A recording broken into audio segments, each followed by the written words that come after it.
Okay, so welcome to Hiking 101. This class is intended for beginner hikers, maybe people that have been hiking for a long time and just want a refresher on some of the gear. We're going to go over the 10 essentials. We're going to go over some of the etiquette on the trail, some things to keep you safe, and little tidbits here and there. Hopefully, you guys will enjoy the class. Maybe you'll go away with learning one or two things. Feel free to ask any questions, either unmute yourself and ask a question or throw it in the comments and I will get back to it after I do a screen share or a demonstration. So we will get started. I am going to hopefully have the PowerPoint up and running. And can you give me a thumbs up if you're seeing that okay, guys? Yeah, good. All right. So, like I said, we're going to go through a few slides. I'm going to show some gear and some demonstrations, go through some more slides, and hopefully get you well acquainted and with what you need on the trail and some things to keep in mind when you go on the trail. Hopefully, a lot of you guys are joining up for the hiking challenge or just looking to get outside and enjoy the outdoors. The hiking challenge starts tomorrow. If you're interested, the Western New York Hiking Challenge registration is open now. There's 46 trails, great maps, and some fun groups and platforms that you can be a part of. So if you don't know me, my name's Mike Radomski. I am a father. I have two boys in college. One's at Fredonia and one's at Binghamton, coming home soon. I enjoy the outdoors. I do a lot of different things. Obviously, I enjoy hiking. I enjoy climbing mountains in the Adirondacks, and just about anywhere there is a mountain, I'll try to climb it.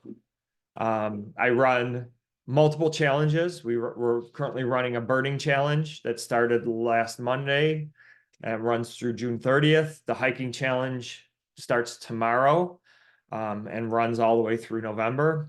I'm a licensed guide, so I do wilderness trips and teach a bunch of classes. And I'm also a whitewater rafting guide and enjoy whitewater kayaking. So I love being outside. I love being on the water. I love being on the trails. And, I really enjoy doing classes like this. Not so much on the Zoom. They're okay, but I would much rather be outside with you guys. But, teaching this many people, and it's a little more convenient for everybody to do a Zoom session. So hopefully this translates and you get some good information out of it. All right. So we run Hike Western New York group, and we get a lot of questions. I see the same kind of questions coming up over and over. So I've kind of compiled a bunch of these, and based on, it's the other one. Hang on one second. I see that big glare. That might be a little better. It's still there, huh? Sunlight. It's finally a nice day. Okay. I guess it's my light. I see. I don't know if it's better. All right. So we'll go with that. So I get a lot of questions on Hike Western New York. I see a lot of great people answering these questions in the group. And based on some of the other classes I've done, I've kind of compiled this list, and we'll kind of go over all of these things as we go through the class. I didn't get a whole lot of questions from you guys, so hopefully you'll post them into the chat or just ask them. These are some of the questions. Maybe it'll give you some ideas of stuff to ask of people that have taken this class in the past, things that they've asked. So I'll try to answer some of these questions as we go through. But if you have questions, by all means, post them, and I will do my best to answer them to my knowledge. And if I don't know, I will get back to you on it. So first and foremost, what kind of backpack should we get? It's going to depend. It depends on the trip that you're going on. It depends on the length of time. It depends on a whole bunch of different things. And my suggestion is If you don't have a backpack, use something that you already have. Um, whether it's your kid's backpack or something along those lines. It doesn't have to be elaborate, but if you do want to upgrade and get a really nice backpack, there's a lot of good brands out there. Osprey is probably one of the best brands. I have a couple that I'm going to show today. This is just a camelback. I want to say a backpack usually goes by liters. And I want to say this one's no more than 5 or 7 liters. I think it's set on it somewhere, but it's a very small backpack. And is this enough to carry everything? Depends on how long of a trail you're going, how deep you're going into the wilderness, what kind of conditions you're going to be in. So that's one option, something small like that. Then you could go to a more traditional backpack. And I would say that this size is probably overkill. This is 33 liters. I do use this for overnight backpacking, but for day hikes, definitely overkill. It packs down small if I don't have a lot of gear in it. Would I be better suited with something smaller? Yeah, probably something in that 15 to 20 liter range is a really good 3-season day hiking backpack. Osprey is a great brand. There's other great ones, Gregory, Kelty. Gear for Adventure carries a bunch of different styles. They will fit you. There's different styles or sizes of backpacks. If you were to look at this backpack, it'll come in small, medium, and large. And if you go to a gear shop, they'll fit you for the right backpack. You're not going to be carrying a ton of weight, so the fit doesn't have to be exactly right, but you want it to be comfortable. And there's some options in the backpack that are kind of handy. There's a lot of different pockets. One thing that a lot of backpacks will have nowadays, this is actually a camelback backpack. And this one is Osprey, and most of them have a sleeve to put a hydration bladder or a hydration camelback inside the backpack, which I kind of like, especially in 3 seasons. I don't use this in the winter because it freezes, but in 3 seasons, I do like a hydration pack. And most modern backpacks, it will have a sleeve, and this one actually has a loop to hold up that hydration pack, and then you can feed the tube. Some of them will have places to feed the tube through the backpacks. There's all different styles. So you're going to find that in the backpack, but just start with something that's going to carry some gear. And then we'll talk about what kind of gear we're going to put into this backpack. Depending on where you're going, something like this might be enough. This is just a very simple sling. Might be enough to carry, the granola bar, a water bottle, and your essential items. If you're going to someplace like Chestnut Ridge or Franklin Gulf or something like that, if you're looking to do some longer hikes and go into deeper wilderness, you're going to want to take more gear with you. Or if you're planning a trip to the Adirondacks or something like that, that's when you're going to want to get that little bit bigger backpack. But something in the 15 to 20 liters is a pretty good size for just day hikes. Any questions on backpacks? Couple other things that I will just point out that make a backpack a little more comfortable. Even the small one has it. They'll have chest straps. This is the chest strap, and it'll also have a waist strap or a actual hip belt, which is this bigger part of it. And what that'll do is it'll disperse the weight a little bit more, make it a little more comfortable. Some other backpacks, depending on the model, will also have a mesh back, which will keep it away from your body. And you're still going to sweat with a backpack on, and the sweat's still going to cool in your back. But this does keep it a little bit cooler. Okay. If there's no questions, I'm going to move on. Of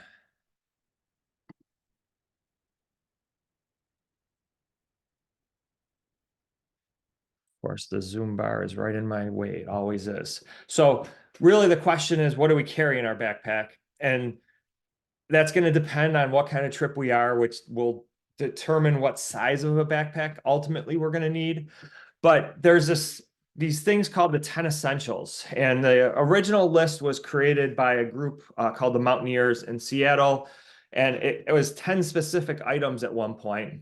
And they wanted to do, they answered two questions. One is, can you positively respond to an emergency? And can you spend a night out in the wilderness? Now, local trails, any of the trails in the hiking challenge, chances are pretty low you're going to spend a night in the wilderness. But it does happen. There are places that are a little bit wilder. There's always a story of somebody at Zor Valley getting turned around or trapped in the gorge. I remember 2 years ago, there was a story of, it was two moms and a couple of kids that were turned around in Zor Valley. It started getting dark. The moms had I don't know if they had their 10 essentials, but they at least had matches with them. They lit a fire, stayed put, and rescuers helped them, and they were able to get them out of the gorge. So it does happen even on trails locally here. The likelihood is probably very small. You have a cell phone. You usually have cell service. The parks aren't that big, but you still want to be prepared, and you want to be prepared for other people on the trail. You might run into somebody that needs a bandage or some duct tape or something else on the trail, and you can be a hero to them. But the 10 essentials have evolved from those 10 specific items to what they call systems. And you'll see that it's, they're kind of grouped together. So your 10 essentials might be more than 10 specific items. Navigation, that's it could be your phone. I'm okay with, your phone. There's some great apps. We use an app in the hiking challenge. The only thing you have to be aware of is, number one, do you have offline maps if you're in a place where there's no cell service? And number two, is your battery going to last? And, maybe extra battery is one of those essential items nowadays because we rely on technology so much. But navigation will also be a map and compass. And for new hikers, a lot of you might not know how to use a map and compass together. So I would suggest either watching some videos to get the basics, come to one of my classes, at least learn how to use a compass to walk in a straight line. I always tell people, local trails, if you get lost at Franklin Gulf or Chestnut Ridge or any, McCarty Hill, something like that, if you can walk a straight line for 10, 15 minutes, chances are you're going to hit a road or something that you recognize, and that's going to get you out. But you don't want to be walking in a circle, and humans can walk in a circle if you've ever gotten lost. So map and compass, you need to know how to use those. I suggest watching. I have a whole video playlist on YouTube for that, and I also teach a class. So I would suggest that if you're going to, kind of up your adventures and get a little bit farther into the wilderness. Sun protection is the next thing. Sunscreens, sunglasses, hats, any kind of UV protectant clothing, because we're going to be out there. Even though you might be under the canopy, you're still going to be in the sun, and you want to protect yourself there. Insulation, we're getting into like kind of 3 seasons. So that's spring, summer, fall. Your clothing is going to vary depending on the temperature. Extra insulation, in those seasons is usually a rain jacket or a rain shell. Might have to put a long sleeve in there. When you start getting into winter, your layering gets much more complex.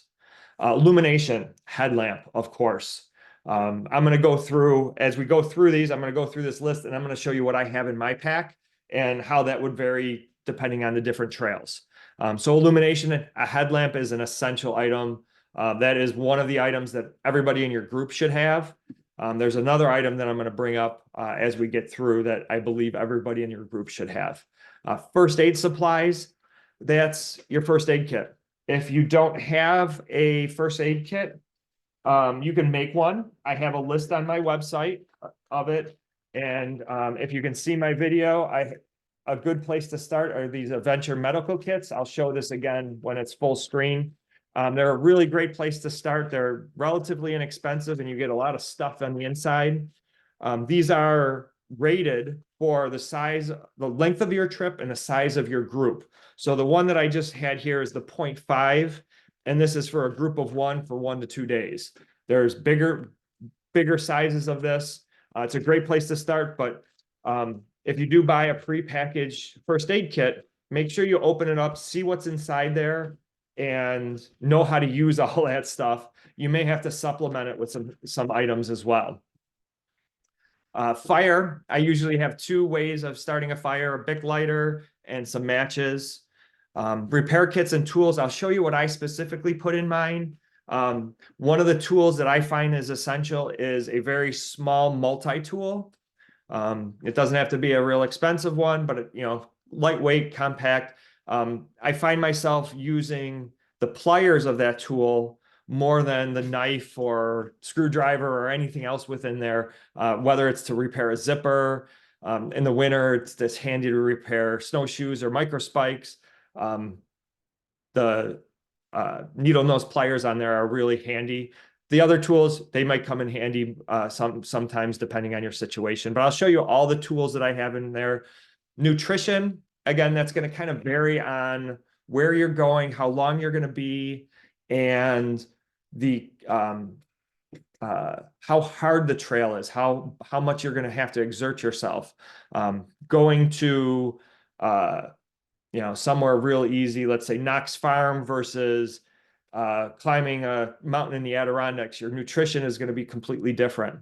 I usually try to range, if I'm doing a little bit longer hike, in the 100 to 150 calories per hour. Again, that might vary depending on yourself. And I like a variety of foods. I'll show you what I have. I like Goo Energy. I like Cliff Energy blocks or Honey Stinger gummy blocks. I like those for a couple reasons, because they provide you both with nutrition. They're easy to eat.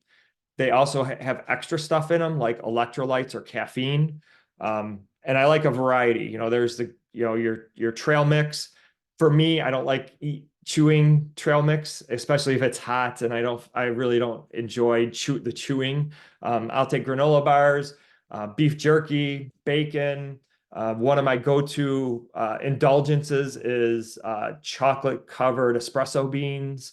So take a variety of stuff. You want your salty and your sweet, and a variety of things. And how much nutrition you take is going to vary on whether you're going 1 to 2 miles and just have a bar just in case you need it or somebody else in your group needs it, or you're going for 12 miles where you're going to have to think about that 100 to 200 or 100 to 150 calories per hour. Hydration, that's going to come in a couple different ways. I mentioned I like in 3 seasons, I'm a big fan of a hydration bladder, like a Camelback. You could have a traditional water bottle with that. A couple different, bunch of different ways, whatever you feel most comfortable with. I like the hydration pack because it forces me, and it's a very easy way to drink water. But one of the essential things with hydration is electrolytes. And there's a bunch of commercial brands out there. There's None. There's Liquid IV. Trying to think of the other ones that I use. A bunch of different ways you can get electrolytes. And I've had several experiences in hot weather where myself or people in the group were kind of withering, needed something. Water wasn't really helping. As soon as they had electrolytes, it was like a light switch turned on and everything was back to normal. So for yourself or for other people in the group, I would always have a packet of electrolytes. A lot of times if I'm doing a long hike, I'll have my water in a Camelback, and then I'll take an extra water bottle pre-mixed with electrolytes, and then I'll still take some more with me. What you don't want to do is you don't want to mix your water with your electrolytes, because if you inside of a hydration pack, because you'll never get the taste of it out. And a little tip, if you do use a Camelback, what I do is I just put it in the freezer when I'm done. I don't bother drying it out. Usually you have to kind of stuff it with paper towels or something like that. I just throw it in a freezer, and it's good for the next time I need to use it. Freezer empty without water in it. So hydration, uh, electrolytes are key. And then for emergency shelter, I use a emergency bivy, which I'll show you guys. So I am going to stop the share. Any questions? I know I went through that really quick. I'm going to come right back to each one of those essentials as I go through my day pack and show you the actual gear that I normally carry. So any questions on backpacks or general 10 essential items? Okay, so I will go very quickly through what I have in my pack and the way I carry it in my pack. So this is my day pack. This is for, those longer, 5, 6, 20-mile hikes, whatever it might be. If I'm doing a really quick hike someplace, 1 to 2 miles, I won't take everything in this pack, but I will at least have 2 essential items. So the first one was a headlamp. And I always have that in the top of my backpack. I used to be on the non-rechargeable headlamps, but I've since moved to all USB rechargeable headlamps. They're very reliable. They last a really long time. The ones that I use are called Nightcore. Any brand, there's Petzl, there's Black Diamond. They're all good headlamps. I do use the USB rechargeable ones. And I have the USB cables in here because a lot of times I will also take a battery with me. But I will always have 2 headlamps for me, and maybe if somebody forgot one or if one of mine fails for some reason. And one feature that you want to take into account on a headlamp, I'm pushing the button on this lamp and it's not lighting. Headlamps have a lock to them, and you'll have to read your instructions. Hopefully, maybe this one's dead. Let me try it on this one. All right, so this one is not locked. Probably why the other one's dead. Usually if you hold down 2 buttons, it locks your headlamp, and then if the buttons, it doesn't light. So what happens in your backpack is things jostle around and it might accidentally turn on your headlamp. So a lot of headlamps will have an easy lock to them. This particular brand, I just have to hold down 2 buttons and it locks and unlocks. So now it's unlocked. So you want to try to store your headlamp in that locked manner because they do turn on inside of your backpack. That's possibly what happened with this one. So headlamps, I always have 2. Your phone is not a headlamp. Using your phone as a headlamp is not good, especially if you're also using it for navigation, because that will burn the batteries out very quickly. So your phone is not a headlamp. So a headlamp is one of those absolute essential items. The other one that I recommend everybody in your group and you go on with every single trip is a whistle. And Osprey packs, some other manufacturers, they actually have a whistle on the chest strap, right built in. If you don't have it, just get some sort of whistle to put on your pack and have it in a place that's accessible to you. Because if you fall and you can't move your arms or something happens, you want to still be able to blow that whistle. If you go into the woods, I suggest you do this with a friend at some point. Tell them to walk about 300 yards into the woods and start yelling. It's going to be really hard to hear them. But with a whistle, you can hear everybody a lot better and it travels in the wilderness. If you have a whistle, which I hope everybody does, one whistle blow is to get somebody's attention, right? So one whistle blow is attention. 2 whistle blows is that you've acknowledged the other person. So if somebody's you hear somebody blowing a whistle, 2 blows acknowledges that. And then 3 means SOS. So 3, if you just keep doing 3 blows in the whistle, that's your SOS call. So those headlamp and whistle, if you take anything away from this class, take a headlamp and a whistle on every single one of your trips. If you read some of the Adirondack Mountain Ranger reports, if everybody had those in the mountains, they would have a lot less calls because a lot of their calls are both people getting separated from their group and not having proper illumination. So on the top of my pack will go on. I have my compass. This is what's called a base plate compass. If you take one of my classes or you do some orienteering, you'll use a base plate compass. I have food. I'll show you what I have in here. Other things that I have in here are kind of essential items. I think they would fall under tools. Depending on where you're going, it's a trowel and toilet paper, hand sanitizer, and I'm a big fan of unscented biodegradable baby wipes to also put in your bathroom pack. The reason for that is if toilet paper gets wet, it's almost unusable. Baby towels are made to be wet, and you use a lot less of them. If I'm not going to go into it here, but to properly poop in the woods, you dig a 6-inch cat hole 150 feet away from the trail or water. You can look that up on some videos of how to actually properly do a cat hole, but that's definitely some tools that I would have in your backpack, especially if you're going to someplace without a bathroom and going for any length of time. A lot of backpacks, so this top part is referred to as the brain of the backpack. Some backpacks won't have this, depending on how many liters it is, but a lot of times the brain will have a kind of a sleeve on the back side of it, and that's usually where you want to put your map. It'll stay dry, it's easy to get to, and lays flat. And then as I move down in my backpack, I am a big fan of dry bags. So you can do this both with a garbage bag if you wanted to line your backpack with a garbage bag, or get a dry bag. So this is a 33-liter backpack, and this is like a 30-liter dry bag. So instead of putting on, a lot of backpacks will have a rain shell that will go on the outside of it. I typically don't use those unless it's very heavy rain. If it's just drizzling out, I rely on the dry bag inside of my pack.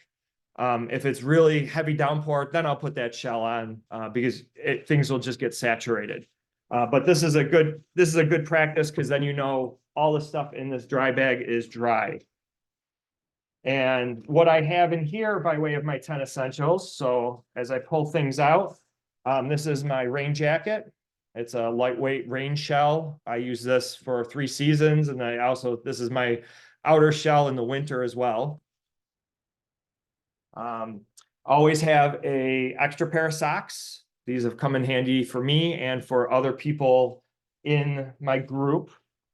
And for me, I have Reynolds. So this may or may not be the case for you guys, but I find it very handy to always have gloves and just a lightweight cap.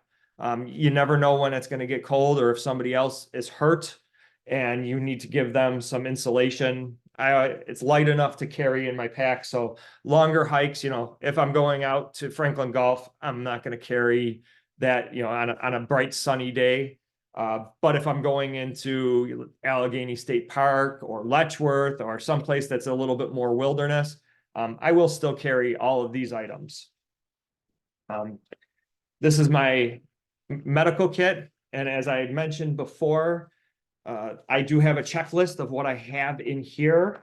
So not only know what's inside of here, know how to use it, know, the drugs that you put in, the over-the-counter drugs. Typically you have ibuprofen for pain and inflammation, headaches. You have Tylenol for a fever. You'll have aspirin for a heart attack, Benadryl for allergic reactions, and then things to help with cuts. I have tweezers. Like I said, I have a whole list on my website. Or if you are just starting out, I would highly suggest picking up one of these. This is Adventure Medical Kit. Whether you pick the really small one like this, the 0.5, there's a 0.7 is the next size up. They're very good, not very expensive, and it's a great start to keep in your kit. So that's our medical kit. I'm going to show you this. This is a Catadine B-free water filter. Longer trails, longer hikes, I might filter water if it's available. I usually have a 3-liter Camelback with me. That's usually good for pretty long hikes, but water does weigh. So if you want to be a little more lightweight, you could filter during there. I always carry a filter on longer hikes. Shorter hikes, I probably wouldn't. And then I have this bag that is, this is what would be my tools and some repair items. So in this bag, I still have them in here from winter. I have some parts for snowshoes. I will always have some cordage. This is just paracord, maybe 10 feet, 20 feet at most. You never know when you need a shoelace or a belt. I have matches. These are stormproof matches. And in here, I also have stormproof matches, which are really cool. You can light them in the water, dip them in water, pull them out, and they'll still be lit. I also have strike anywhere matches just for general use. And this bottle comes with the stormproof matches. You could use just a pill bottle. They're pretty waterproof. My secondary fire, actually, my primary fire is usually just a Bic lighter. I have this one for backpacking purposes because it's easier. It's got this longer throat and it's just easier to light stoves with. But you could just have just a small Bic lighter in there. Other things that I have in here, I have a space blanket. And I mentioned that emergency bivy. So I usually carry both. The emergency bivy, this is very inexpensive. This is from Survive Outdoors Longer, SOL, ironic name. But what it is it's basically a space blanket shaped like a sleeping bag. And this is good to have all seasons, good for yourself, good for if somebody gets hurt because it will provide insulation. I haven't had to spend a night in this, but I've had a friend spend a winter night in a bivy like this and he survived. It was uncomfortable, but he was able to do it.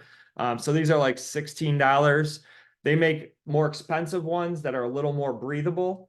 But I would suggest just get something small if you don't have anything like that. You never know. It can be torn apart to be an emergency shelter or a poncho or something like that. Same thing with this. This could be used as a emergency shelter, an emergency poncho. And then the final thing that I have in here, 2 final things I should say, is I do carry some zip ties. Haven't had to use these in the warmer months, but in the winter months, I always carry them for snowshoe and microspike repair, but they might come in handy in summer months. And then the final thing in here, I think, yes, is I just have this small Altoids, and this is my tinder. It's a fire starter. So it's just cotton balls soaked in petroleum. They will act like a candle. They are very handy for lighting a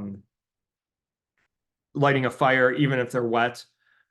Really easy to make. You can either just take the petroleum jelly and smush it into the cotton balls, or you can put the petroleum jelly into a pot and heat it up a little bit, and then put the cotton balls and they'll get saturated. Works great. And I do have what are called aqua tabs. This is my backup water filtration. So I always have this in my kit, even if I don't have this as my water filtration. The way these work is you just put 2 of these tablets in a liter of water and wait 20 minutes and you have purified water. So you could just mix it in your Camelback in a pinch if you needed to. Really lightweight. You can put that in your first aid kit, put it in here. Very easy to carry. And then the final thing that I didn't show you, remember I said I carry a small multi-tool. This is just it's called a Gerber dime. And I like it because it has the needle nose pliers, and then it has, all the other tools that you might need, a knife and screwdriver, a small saw, scissors, things like that. So I will carry this over like a pocket knife or something like that. I've found those needle nose pliers to be much more useful in a pinch. Okay, So that's, and like I said, if you didn't get the names of all of this stuff, I do have a list of all of these on my website of specifically what I carry, the brands that I carry.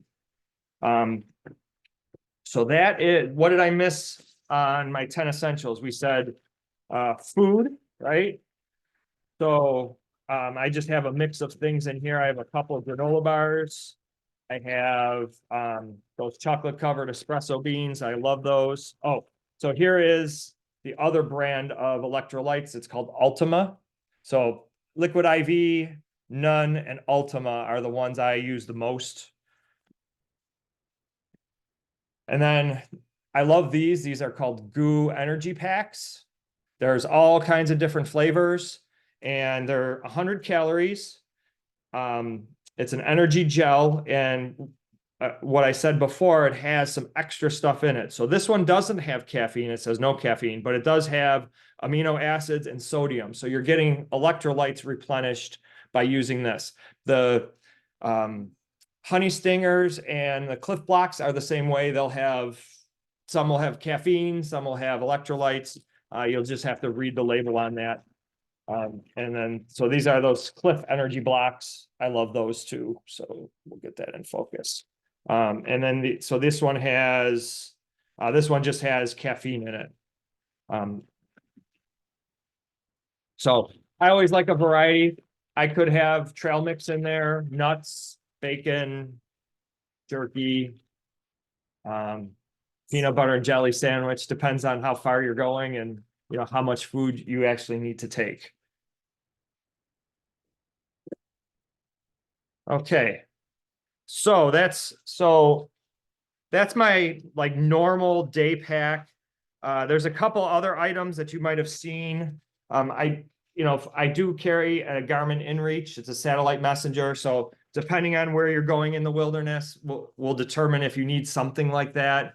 Local trails, you always have cell service for the most part. Usually very populated. If something is to go wrong, you'll be able to find somebody else. That's definitely available. So what I just showed you is like the book of 10 essentials. Now, if you're going on, you're going to Chestnut Ridge and you're going for a couple mile hike, you could get almost all of those 10 essentials to some level in something like this. So, very small, whether your medical kit is this small, you could throw this in there. Make sure you have a headlamp with you at all times. Affix a whistle to this. You could put your food, your water. You could put a multi-tool in here. So your 10 essentials don't have to be a big backpack and very elaborate. I have that is something that I would take on the Adirondack Mountains or a very long hike. If you're going on a short hike, you can have all your 10 essentials. You might even be able to get all those 10 essentials into your pockets. But you really should think about minimally having that whistle and that headlamp with you at all times, and a cell phone with a good charge in it. Questions on any nutrition, electrolytes, gear in the backpack?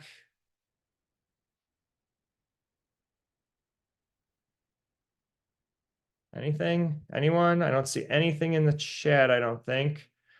Do you have an essential list for those looking to hike with a dog? That's a really great question. I don't. That's a really great question, and I'm going to research that because it has come up before, and I don't recall what the answers are. Obviously, you want water for them and a dish for them. But there's got to be some other great items for first aid. Definitely. Let me get back to you on that. That's a great item, and I'll do a post. Yeah, there's probably dog specific first aid kits, right?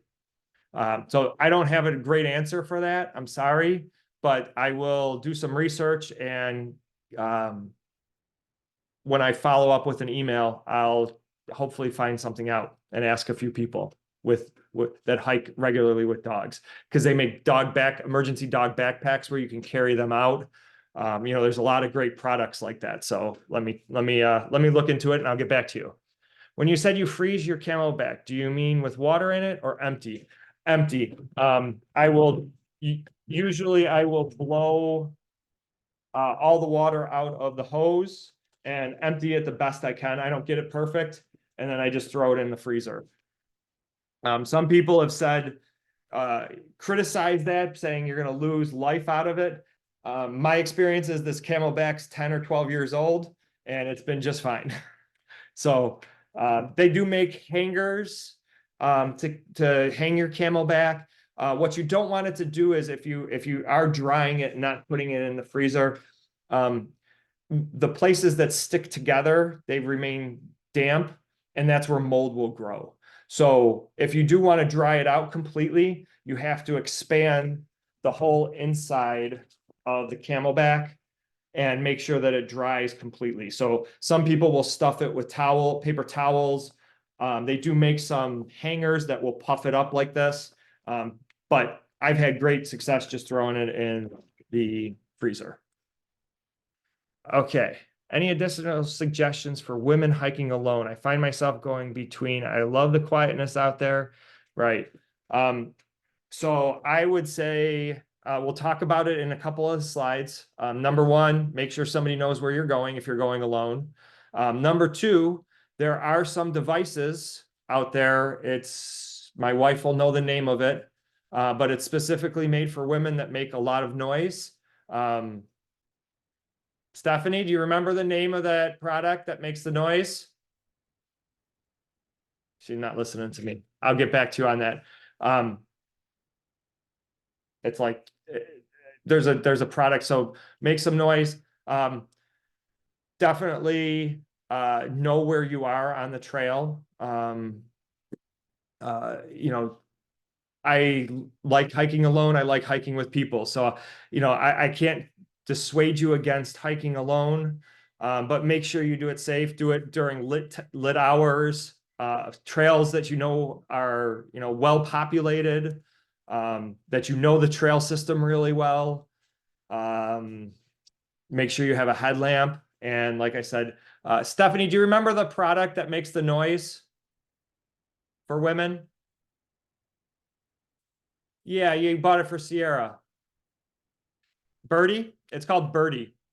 It's this really high-pitched device that just goes on a keychain. You can put it on your pack. Make sure you have a whistle. So yeah, there is some precautions that you can take. But there's some women groups in Hike Western New York that the topic comes up a lot. Okay. We'll move on to some other stuff. So let me reshare all this. All right. So the 11th essential. I always tell people, leave the trails better than you found it. Take a garbage bag with you. For me, I have just another dry bag. This one's specifically from Leave No Trace, but it's seen better days. Take a plastic bottle from the trail, pick up wrappers. Any little bit will help. You don't have to carry 30 pounds of trash out, but if you pick up one or two items, and if everybody were to do that, the trails will be super clean. So I always suggest take some sort of garbage bag with you and pack out some garbage. And if you're real brave, pack out some dog poop, or the bags that people leave by the side of the road. Do your part. I leave the trails better. The next topic, we can go into some detail on this, is what kind of hiking boots you should buy. I'm going to tell you my philosophy on boots. It's not the right, it's what works for me. May not work for you. But it's what I use. I'll tell you what I use, and we can, kind of have a discussion. For me, what's pictured here is what's called a trail runner. It's not a sneaker, but it's very much like a sneaker, very lightweight. but it has a Vibram sole on it. So it's really good for hiking on rocks, but it's not a high top. It's a low top. It's also not waterproof. In the summer, and as much as I can possibly use it, as long as my feet aren't going to get cold, I use a trail runner like this. I would much rather have water come into my boot and then leave my boot immediately and dry. In the summer months, and even late spring, early fall, I'm still in a trail runner as much as possible, as long as my feet aren't getting cold. The flip side of that is I also have really good socks. I suggest Darn Tough. Smart Wool is a good company. I'm a Darn Tough fan. They're not cheap. They're $20 a pair, but having, a good pair of socks, whether you have a waterproof boot or a non-waterproof boot, the socks are 50% of your comfort. So pay the extra money, get some good socks. So I will wear a trail runner 3 seasons as much as I possibly can. If I come to a stream and I can't just rock hop over it, I'm okay just walking through it because the water goes out and it dries very quickly. You don't really get that gushy boot feeling.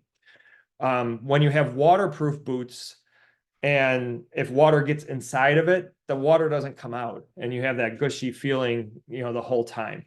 Not to say that waterproof boots aren't good. I have friends that only wear waterproof boots, high top ones, and they walk through mud and their feet are dry a lot more than mine are. I will only switch to those, like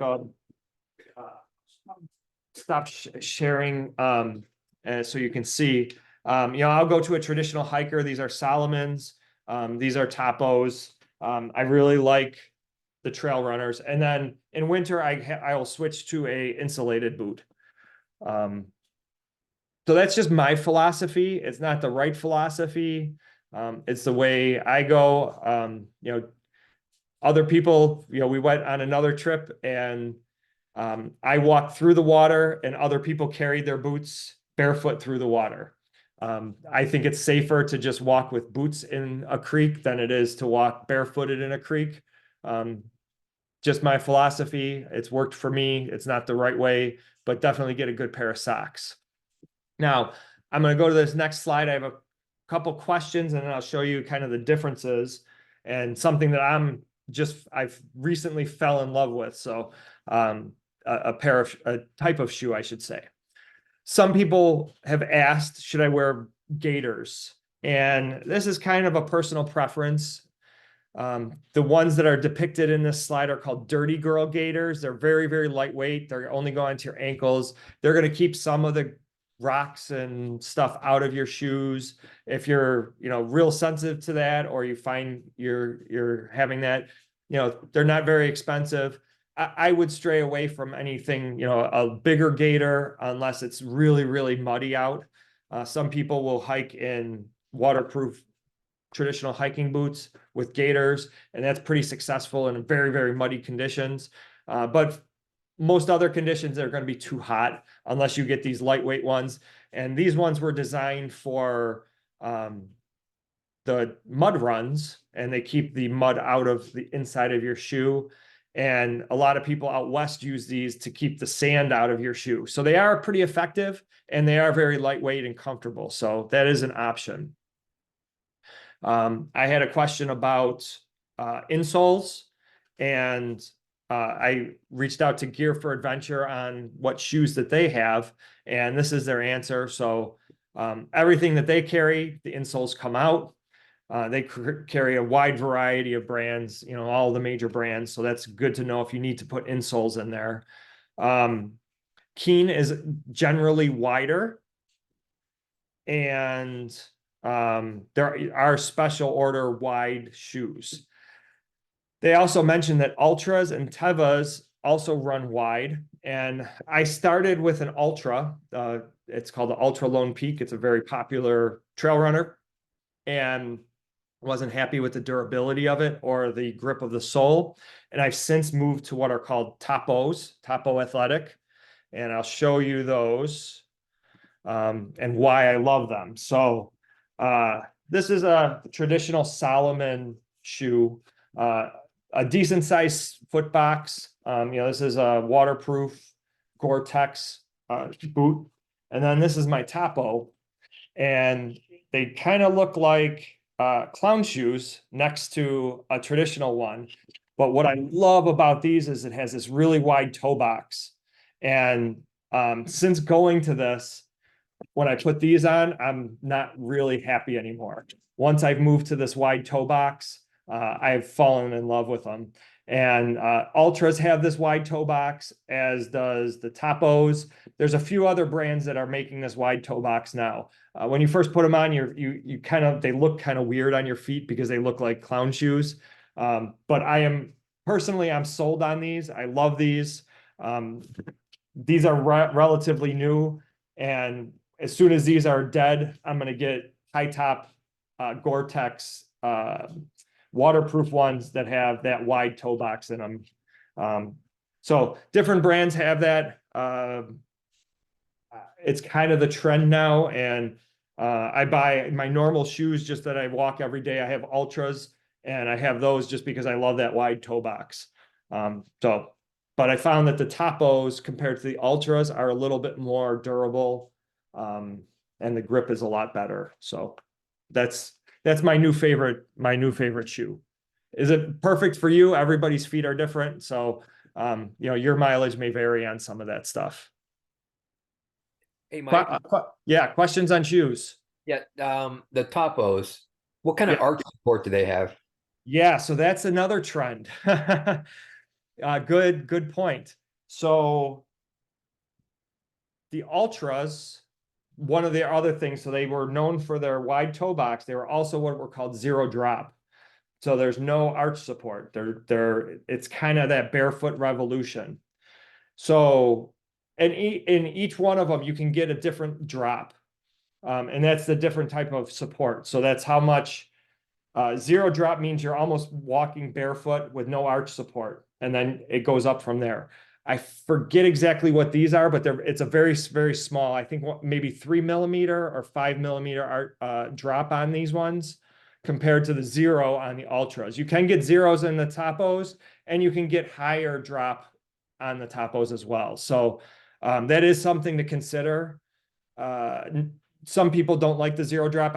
I personally prefer the zero drop, even though these are like 3 millimeters. I didn't have any issue with the Ultras with zero drop, and my normal, like I said, my normal everyday shoes are zero drop.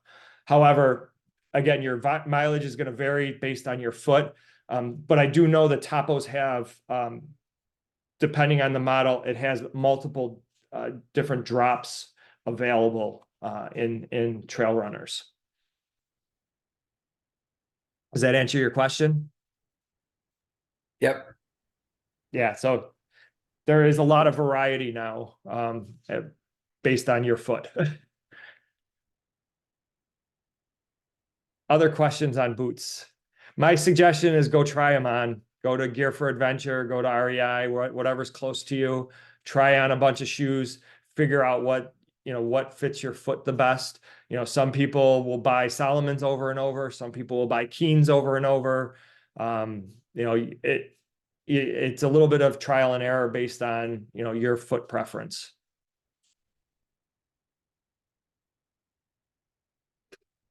Okay, any other questions on boots? All right. Next is kind of a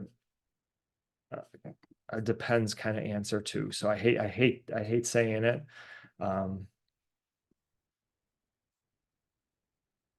So you guys see the screen okay? All right. So what should you wear on the trail? And this, again, I have to say, it depends. And, we're talking about spring and summer and fall. So we're going to be lightweight, breathable type stuff.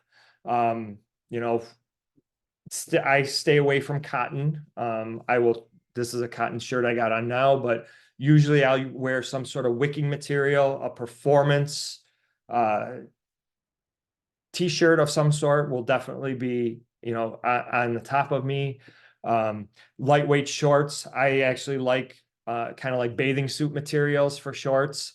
I mentioned the socks. They have crew length and short length socks in Darn Tough, and I would highly recommend spending the money. It's definitely worth it. Then it depends on the temperature, right? There's some lightweight pants that have zippers on them, so you can kind of convert and layer your pants. If you're starting out in a cool morning, you might want to put pants on. Gets warm during the day, you can zip them off. That's always handy. Then, like I mentioned before, I have it here somewhere. Maybe I put it away. Your insulation, I would usually always, if I'm going on a significant hike, I always have some sort of lightweight shell with me. Just in case it rains. It's also a good insulator if I do get cold.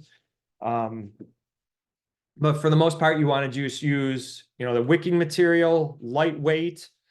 For women, there are sports bras that are much better for hiking. If there's any of you in here that have suggestions, but I've had other people suggest it.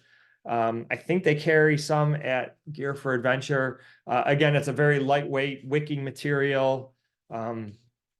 What you want to stay away from is cotton. It's not the worst thing, especially on a short hike. You're not going to be exposed to cold, but what you don't want to do is you don't want to sweat and have that sweat stay by your body, because that if the temperature drops, that's when you get cold. And that's why they say cotton kills. You don't want to wear cotton. If it's an 80-degree day, wicking material is going to be way lighter and cooler for you. But it won't be the end of the world to wear cotton, but I would stray away from it. I would go towards, there's so many great materials nowadays, so many, athletic materials that just go with a wicking type of thing. And then, lightweight pants or shorts are always going to be good. And then layer, you may have to take a long sleeve shirt with you, maybe a sweatshirt of some sort or a fleece. You might want to rely on your rain jacket or rain shell. So, that rain shell is pretty key, especially in the summer. If you do get into a pinch with either rain or, get chilly on the trail. Remember your hat. As we said, that's one of your 10 essentials as well. Okay.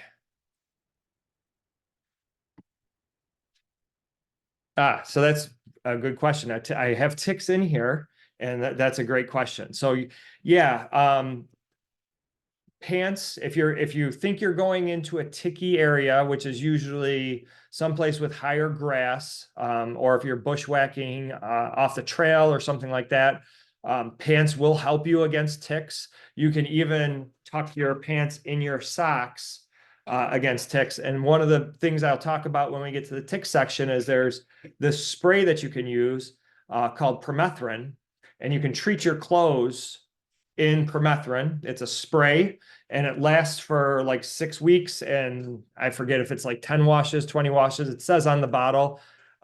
So you can actually spray your clothes, spray your gear, and then that's a barrier against ticks. I can't guarantee you won't get one, but it'll help. You can definitely spray your shoes, spray your socks, tuck your pants, do all that kind of stuff. If you expect to be in a ticky area, they're out there. They're everywhere. They're in winter. They're in fall and spring. The best thing you can do is if you are concerned about that, stay on trails that are wider, because what ticks do is they quest and they stick their little pinchers out on grass or leaves, and as you brush against it, that's when they get onto you. So if you can stay, if you're you can stay out of ticky type areas by not going through heavy grass or, bushwhacking through, heavy areas like that. So that's if you have pants on. Shorts, it really is the same thing. So I will spray my socks and my boots with that permethrin, and then use either picaridin or DEET on my legs and exposed skin. Okay. Any other questions?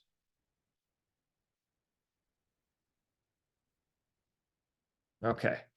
So another topic, should I use trekking poles? And my answer is absolutely. And you can pick up trekking poles for $30, $40. You could spend $100. These are Lucky poles. I like these. These are for a couple reasons. Is number one, they're probably the best poles on the market. Number two, it comes with a lifetime warranty. Number three, their global or their North American headquarters is in Buffalo. So a lot of good things with Lucky poles. They're top notch. Do you have to spend $100 on the poles? No. You know, there are some great brands for $40, but I would highly, highly recommend trekking poles, especially if you have some balance issues or if you're going in some technical terrain. There's number one, they're going to give you better balance. Number two, they may make you even faster on the trail. Number three, they also will reduce your fatigue because as you're going uphill, downhill, whatever it is, you're propelling, even on flat grounds, you're propelling yourself with the trekking poles using your upper body to take some of the load off of your lower body. So lots of benefits to trekking poles, highly recommend them. I'll give a quick demo of a couple things with trekking poles. They usually have wrist straps like this. And a lot of times people will put their wrists through these straps like this and hold on to the trekking pole.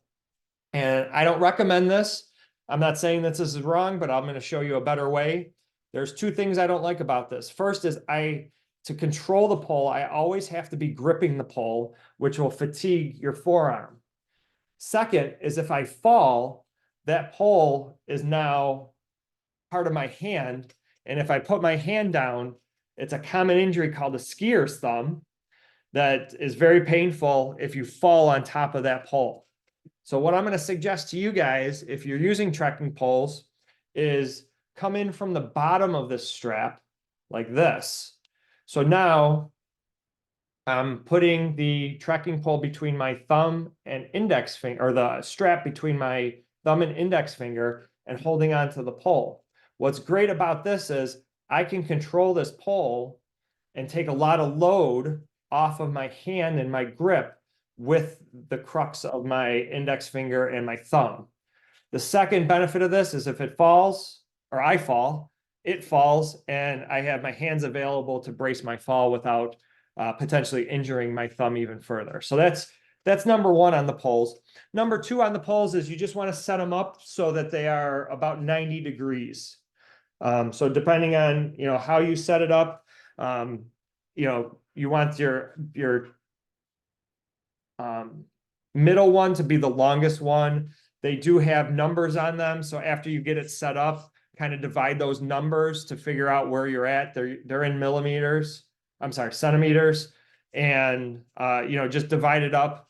I know 115 is a good height for me, and you'll just get used to that and be able to set them up. So if you want it to start out about 90 degrees, and a lot of them will have these type of locks. These are the twist locks. You twist it here to tighten it, and then they flip closed. That's my preference. Some of them will have other kinds of locks that you kind of twist. I see this a lot. The other ones you see occasionally, but I like these types of locks a lot better. I find them to be much more secure. And then the final thing on the trekking pole, because it's a round surface, I tend to put duct tape, one of the tools that I didn't mention earlier, around any kind of round surface, whether it's a lighter, a water bottle, or a really handy place to put duct tape, Gorilla tape, is around your trekking pole. Comes in handy to fix shoes, holes in your pants, whatever it might be, impromptu bandage if you need it. So I always have Gorilla tape around the tops of my trekking poles. But yeah, I highly recommend trekking poles. When you start getting into hilly areas, you can adjust the trekking poles to be shorter going uphill, longer going downhill. And when you use your trekking poles, you'll get used to it. You'll get into a natural rhythm. But what you want to do is you just don't want to carry them and do something like this. you want to actually put them into the ground and, pull yourself forward. So then you're using your upper body to take some of the load off of your lower body and reduce overall fatigue. Questions on trekking poles? Are you guys sold yet? You're gonna go out and buy some, use them. I use them. I love using them. If you're carrying a heavier backpack to go backpacking, they take a lot of load off of that. If you start getting into things like the Adirondacks, you're always on rocks, always not balanced, and they really help with fatigue, and in a lot of cases will make you a faster hiker too. So where'd you get that hat? Which where did I get what? The hack for the trekking poles? I'm sorry, I didn't hear the question.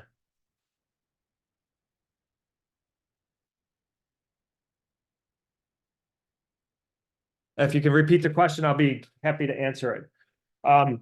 Good question that just came in. I saw in the chat is where do you put your trekking poles? Well, I would argue that I would put them in my hand, but yeah, sometimes you don't need your trekking poles all the time. You're on flat ground, you're not tired.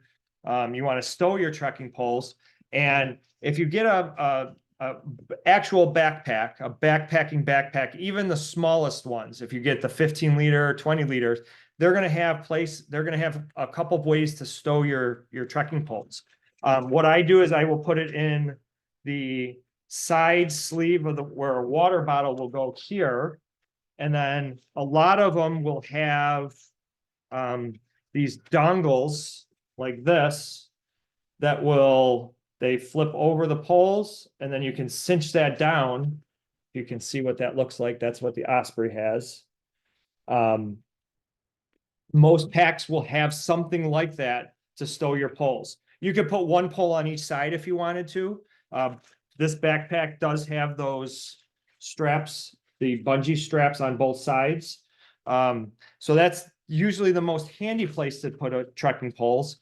Now, another thing, I feel like I'm a salesman for Osprey, but I'll show you another cool thing that a lot of the Osprey packs have. So I got to put this on to actually demo this. So if you notice, the Osprey pack has this other strap here. They call it the quick stow for trekking poles. And what they're designed to do is you put the trekking pole in there, and then they have another one of those bungee straps, I think, right here. And you put your trekking poles right there. Then you don't have to take your backpack off to take the poles in and out. They just stow right there on the side. So that's one of the features of Ospreys. And most of them, when you get to the 20 liter ones, will have that quick stow to it. I think other manufacturers may have something like that too. Good question. Really good question. Anything else on trekking poles? Somebody cut out there with a question.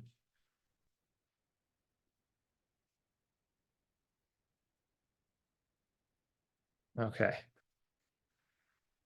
So leave no trace. You hear me if you're on my group.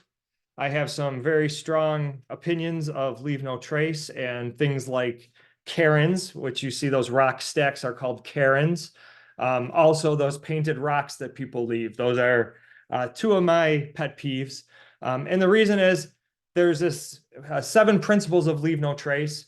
I would suggest that if you're not super familiar with it, I'm not going to go into a ton of detail with it. There is a free 1 hour, it's not even 1 hour, it's probably 30 minutes class on leave no trace. I actually have it as a stewardship task in the hiking challenge. A lot of people, have taken it and gotten refreshed on it. But it's these 7 principles. They're not rules, they're guidelines, they're more like an etiquette thing. To make our life better out in the outdoors for ourselves, for the wildlife, and for other people using that resource. So I would highly recommend going through that class. You get a certificate at the end, and it's really well done. It's very short, but it reminds you of a lot of things that we're not supposed to do. I'm going to go through some trail etiquette stuff that is leave no trace, but I'm not going to go into detail on all of these, but I don't like those Karens. There's a lot of times kayaking, I'll pull up to a shore and you'll just see 50, 60 Karens. It's an unsightly thing for you. The main reason I don't like it is because Karens are used for navigation. If you go into the mountains, there's Karens that mark the trail instead of markers on the trail when you get above tree line. And if Karens are in the wrong spot or people make Karens, now you're going off the trail, and that can be very dangerous, especially if it's in, snowy, icy conditions. So, people think it's cute.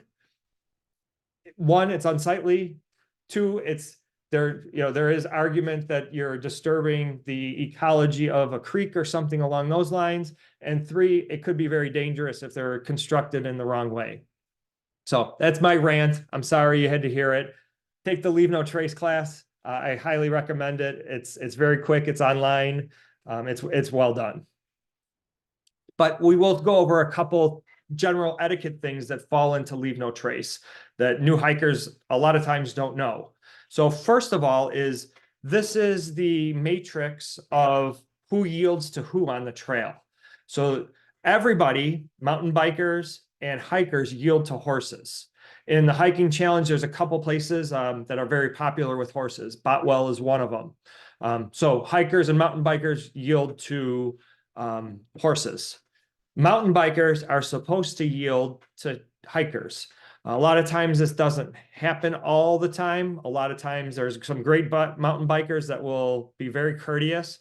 And a lot of times most hikers will hear the mountain bikers coming, and because they're moving faster, the hikers as a courtesy will step aside and allow the mountain bikers to go. But this is the actual trail etiquette. Use your best judgment. Definitely want to yield to horses. And, in a lot of cases, I would say if you're prepared and you see the mountain biker, I would also yield to them, because you don't want them to lose momentum, and, you want them to enjoy the trails too. But if they're coming up on you from behind, they should yield to you if you don't hear them.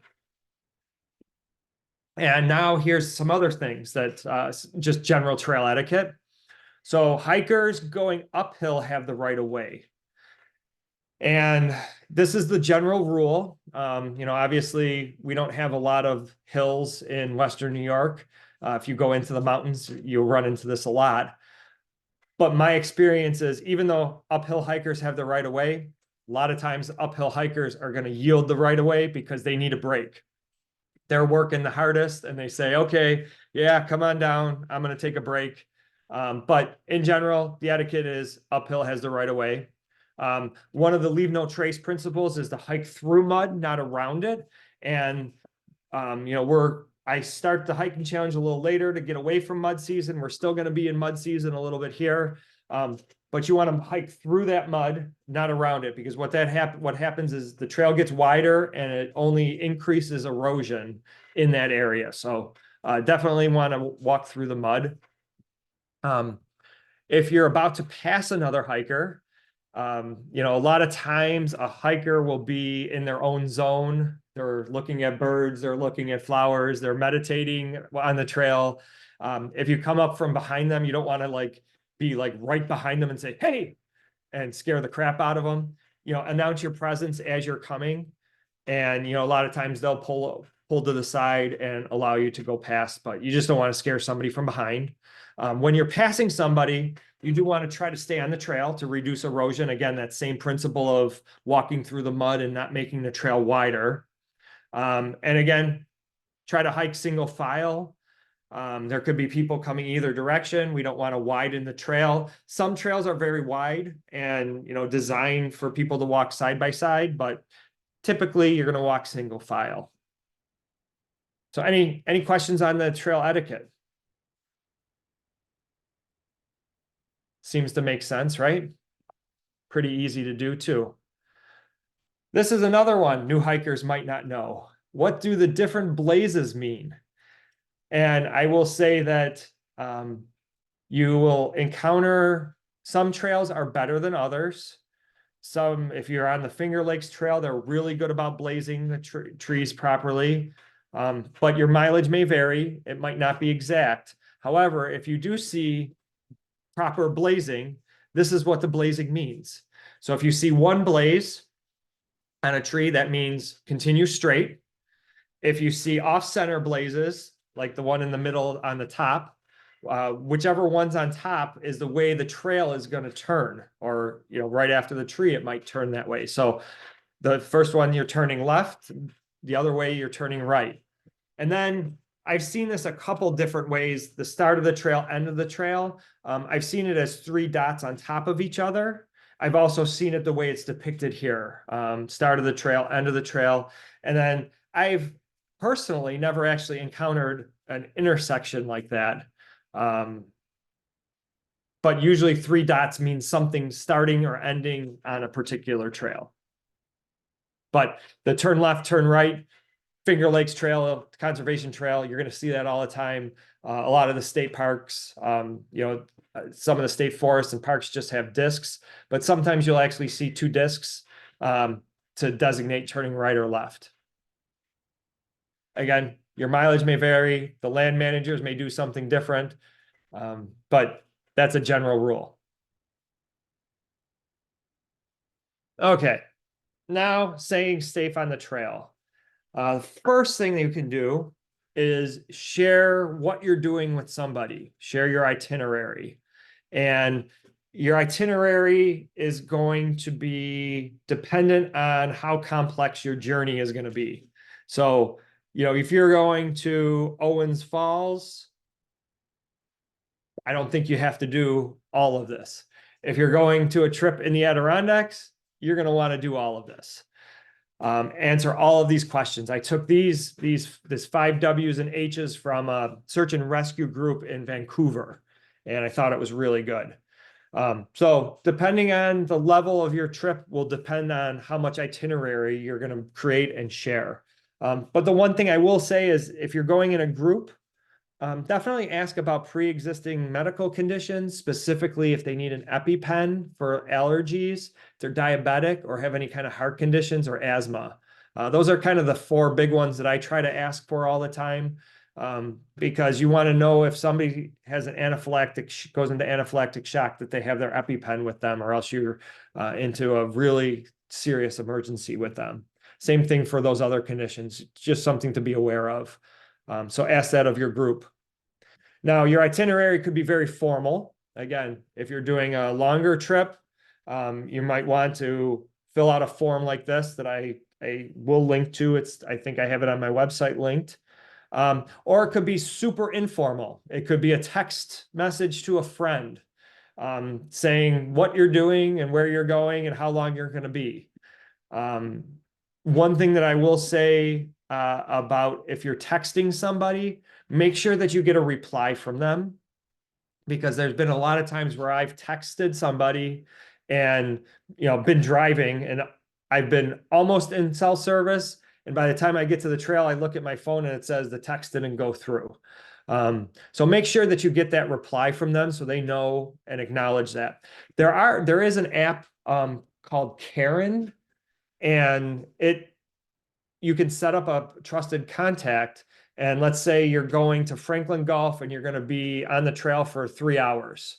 That app will contact that person if you don't check in on the app in 3 hours. So there is some technology that you can use. I've never used that app before, but I've heard some other people have pretty good success with it. But definitely share that with you. If you ever heard of Don't Be Aaron Ralston, there's a movie, there's a book called 127 Hours where he went canyoneering. It was a really quick place that he was very familiar with, got his arm stuck in a rock and ended up cutting his arm off because nobody knew where he was. So let somebody know where you are, how long you're going to be out there, and make sure you contact them that you're safe. That's probably one of the biggest things you can do. And also, where you tell them you're going, stick to that plan. I know we always have, we want to do a little bit longer on the trail, take a different trail, extend our voyage a little bit. If we can't get a hold of that person, make sure you stick to that plan. Or, you know, if you can get a hold of somebody, then let them know how your trip has planned, has changed. So very important, let somebody know where you're going, even if it's the easiest trail out there. Let them know that you do every single day. Let somebody know where you are.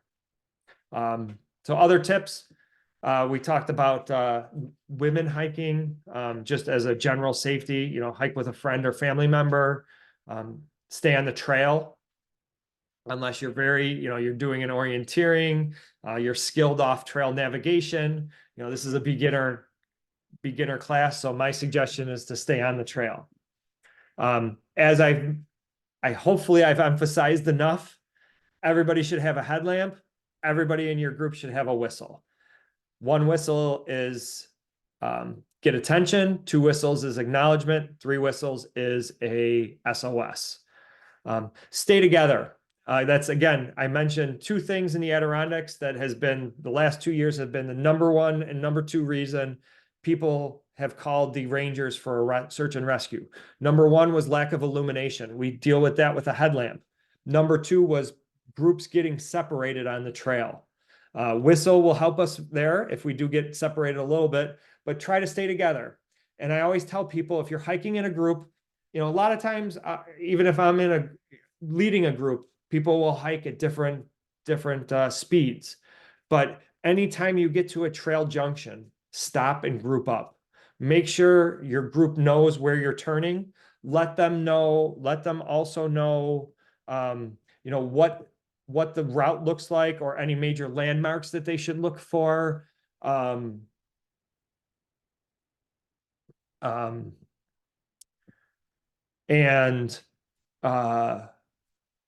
always, like, if you're on the trail, look back, because the trail, if you're doing it out and back, the trail always looks different on the way back. So point those things out to your group, be aware of them for yourself, and try to stay together as much as possible. Another thing is check the forecast before hitting the trail. You know, the saying in Buffalo is wait 15 minutes and the weather will change. You don't want to be caught 5-6 miles into a trail and have that weather change. When you looked the night before, it looked great. If you would have looked in the morning, you saw that thunderstorm was rolling in or something like that. You know, things can change very quickly on the trail. Also, know your sunrise and sunset times. You know, as new hikers, I would highly recommend not hiking at night. I enjoy starting early and ending late if it's a long hike, but my watch tells me the sunrise sunset times. There's apps on your phone to do that. Definitely check that before you go out, so you know that you can get in before dark. And then finally, choose an activity that matches the group's goals, skills, and abilities. You know, there's always going to be somebody that's a little less in shape than you are, and somebody that's a little better in shape than you are. So you want to make sure that you pick a place or a hike or whatever it is that matches both of those skill sets, and everybody has fun. You don't want them to be upset with either spectrum of those 2 fitness levels. Any questions on those? Headlamp and whistle. If you've learned one thing from this class, it's a headlamp and a whistle. This is just an old-timey saying: never step on anything you can step over, never step on anything you can step around. That's just being safe for yourself, especially if you're out there solo. You know, if you can step over that log as opposed to stepping on it, you've just reduced some risk. That's kind of a old-timey saying, and an old-timey person. If you ever read any of his books, he's pretty good. Other things to look out for: new hikers, new shoes. We talked about shoes. Break them in, but you know, some people are prone to blisters no matter what shoes they have. Other times you're going to get blisters from overuse, or because you've got a rock in your shoe and you didn't realize it. So #1, address hot spots immediately. So if you feel your sock rubbing in a certain area, you want to address that immediately. And my suggestion is what's called Leukotape. It looks like that. It's called Leukotape P. It's just a roll of tape that you can actually cut into strips if you want to just put it in your first aid kit. And what's different about the Leukotape is it's a static tape and it's extremely, extremely sticky. So it's very, very effective on blisters. It's, one of those go-to things that I recommend to everybody to have. And so if you get a hot spot, you can take the Leukotape and put it right over that hot spot. That's okay. What I would suggest is when you put the tape on, cut the corners so they're round. It'll stay a lot better and it won't cause, a worse, like a bunch up of the tape. So cut it round, put it right over that hot spot. And because it's a static tape, it keeps that skin in one place and keeps that blister from forming any further. If you do get a blister, you can drain it. So if it's painful and you can drain a friction blister is what these are called. But you want to keep that skin in place. Or if you don't want to drain it, keep the skin in place, but don't put the Leukotape directly over that blister. You're going to want to put gauze or a Band-Aid or something in between there because I mentioned this is very, very sticky. It'll stick for like 2 weeks. What'll happen is you put it over that blister and it'll rip the skin right off. So if you it's okay if it's a hot spot, but if you get to a blister point, you're going to want to dress that blister first and then put Leukotape over the top of that. Okay to pop it if, you can do it in a somewhat sterile way. And then dress that blister with gauze or a Band-Aid, put Leukotape over the top. But Leukotape is a savior if you're prone to blisters. And if you are prone to blisters and you know where you get them, no matter what shoes you wear, no matter what socks you wear, you can pre-tape those areas that you're prone to blisters with Leukotape, and it'll be life-changing. Couple other safety tidbits. I'll ask this question. So you see a flash of lightning, and then you count 1001, 1002, 1003, 1004, 1005. How far away is that lightning?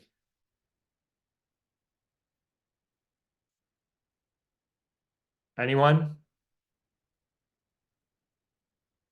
Nobody wants to be brave. Maybe it's in the comments that I'm not seeing.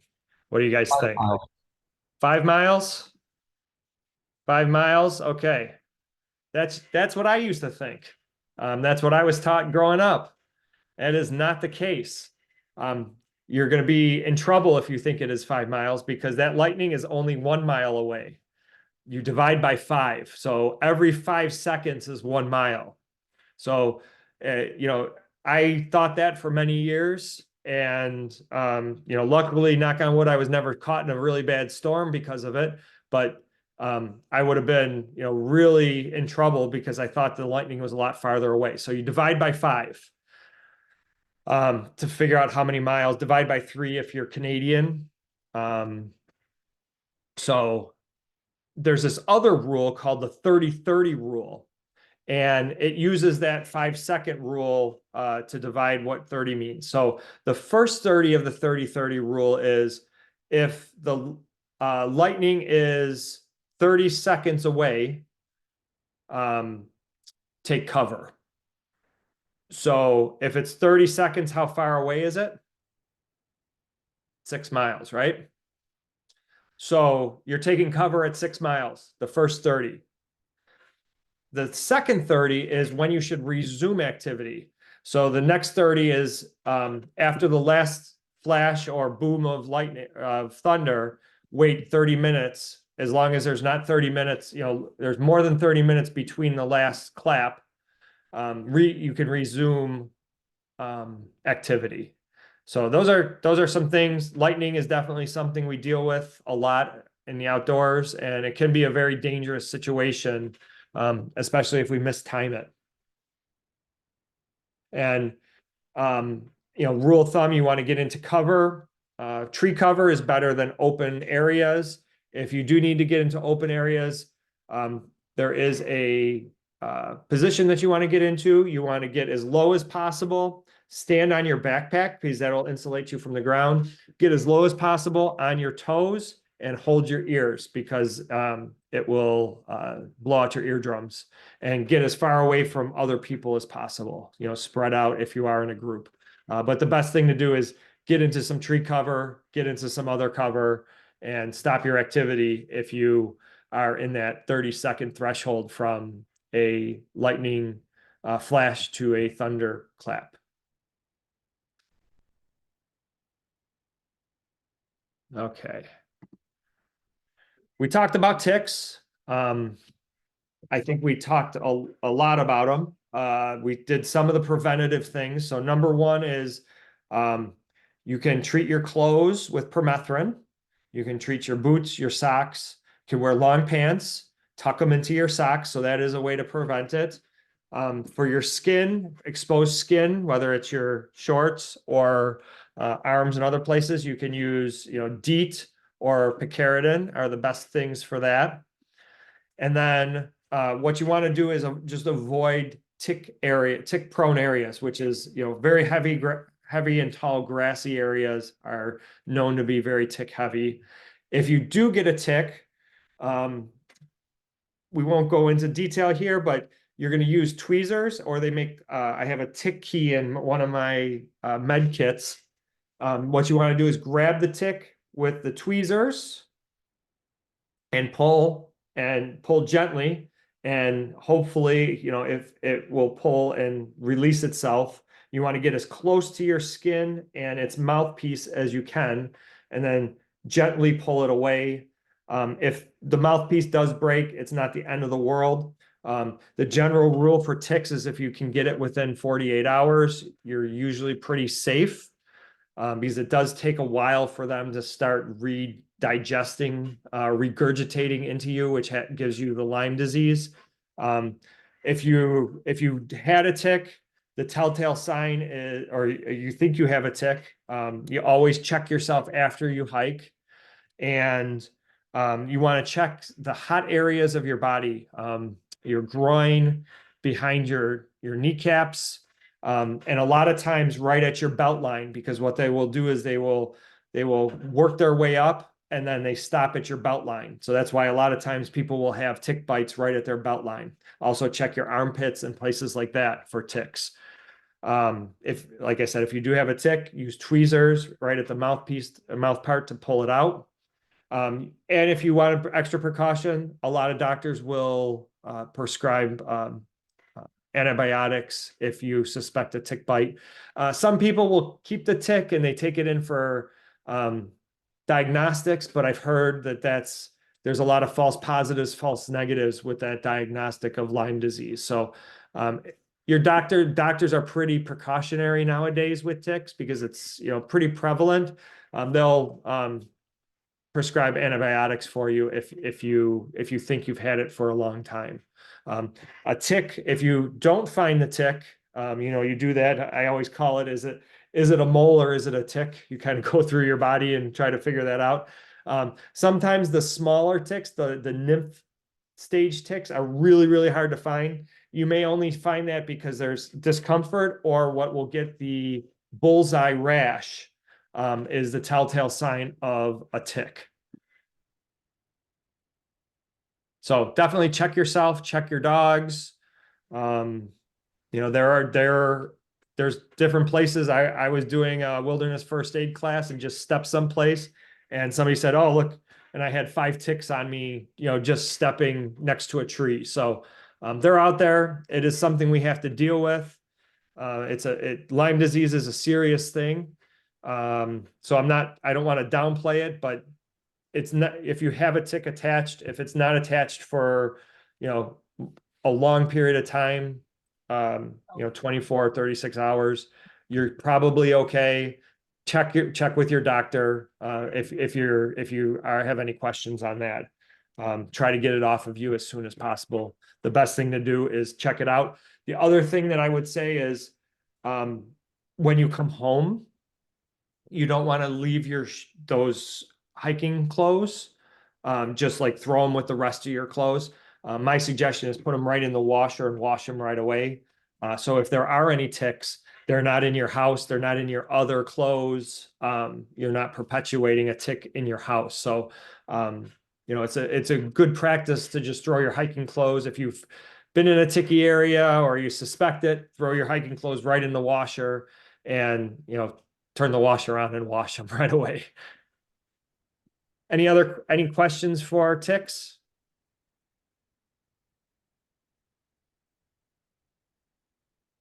No? Okay. How about poisonous plants? We do have this. This is something that we want to be aware of. In our area, we have poison ivy. The old adage, leaves of three, let it be. However, there's tons of things that have three leaves. Poison ivy usually is kind of this mitten looking leaf, but if you notice, the two other leaves are the stems, the petioles of these leaves are very, very short. So that's usually a diagnostic identification of poison ivy. So it has those three leaves, kind of looks like a mitten a little bit, and it has these short petioles on the opposite leaves.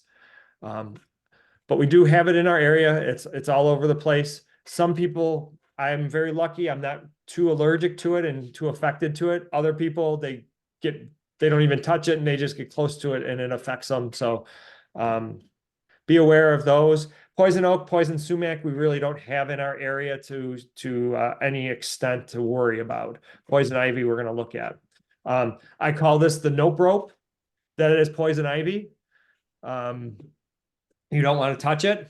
You don't want to burn it.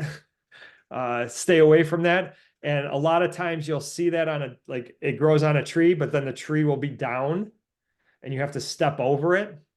So, you don't want to rub against that because that's just as dangerous, or the contact dermatitis can happen to the same level with the vine as it does with other parts of the plant. Which is a good segue to a danger noodle, different from a nope rope, is snakes. So this is a water snake. We have them in our area. They can get pretty big. They are not venomous. So if there's any hurt people out there, I'll be very, very careful to say that snakes are venomous. Plants and other things are poisonous.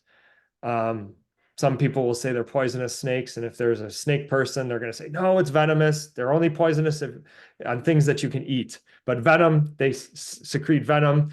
We have 3 in New York State. We have copperheads, eastern Massasaugas, and timber rattlesnakes.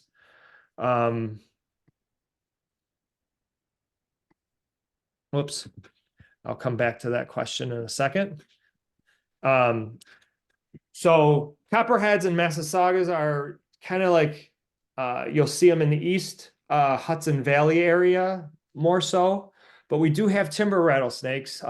We have them in Letchworth. There's a pretty good population that they're trying to regenerate. I've seen 2 in Letchworth. They're very docile. If you leave them alone, they're not going to mess with you, but they are venomous. So just be aware. If you see that rattle, stay away. Any snake, stay away from. But there are 3 that you want to be aware of in our area. So we had a question on the ticks. Putting clothes in the dryer for 10 minutes, remove possible ticks. Yeah, that will definitely do it too.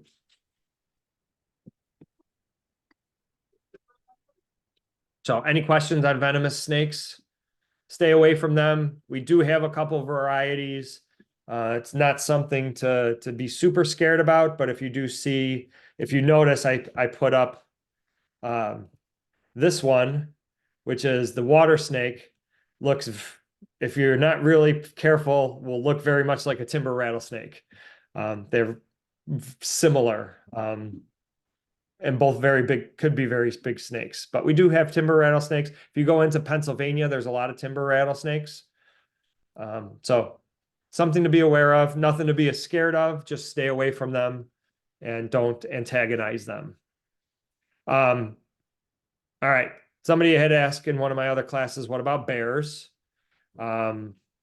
So we do have black bears. There's black bears in Allegheny. There's black bears in Zor. They've been seen at Boyce Hill, McCarty Hill. You know, Letchworth State Park has had black bears. Boston Hills, there's black bears. So they're in our area. We don't have grizzly bears, which is what's depicted in the picture, which is good. Black bears are usually very opportunistic eaters. They're usually very, very skittish.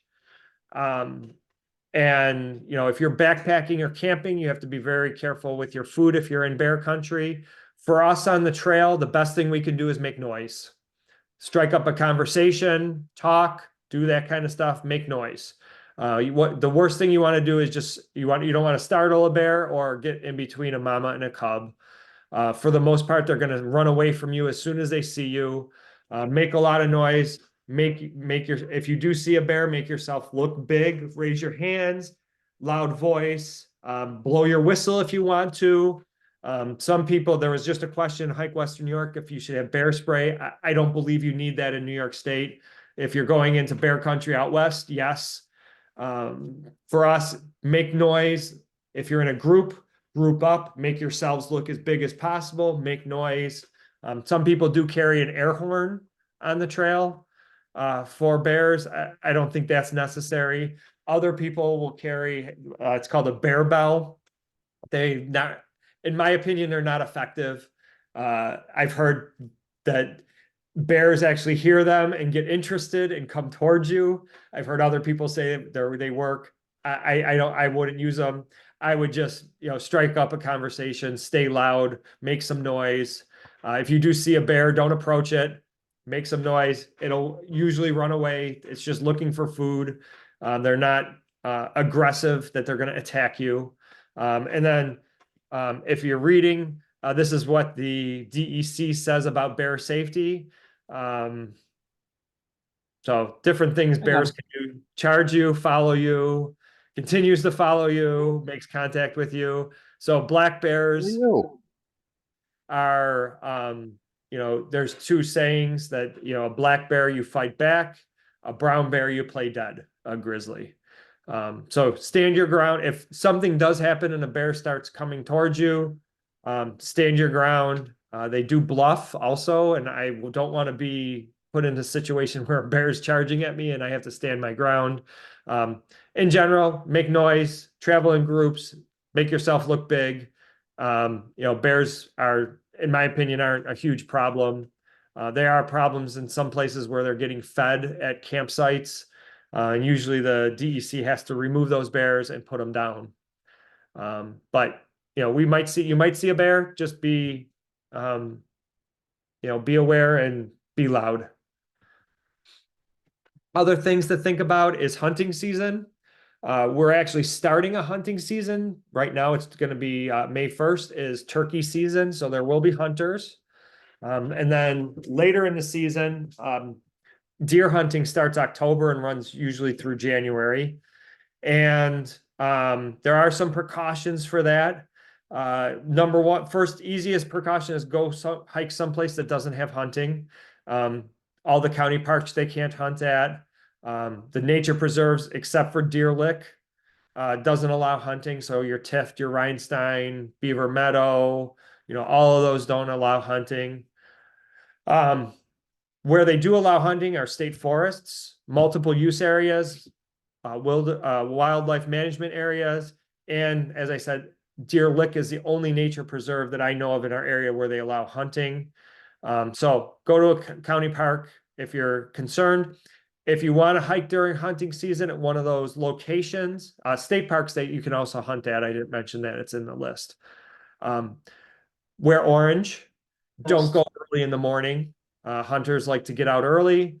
Don't go later in the day. There's two seasons. There's bow hunting season, and then I'm not a hunter, but I know it's November 16th this year is rifle and shotgun.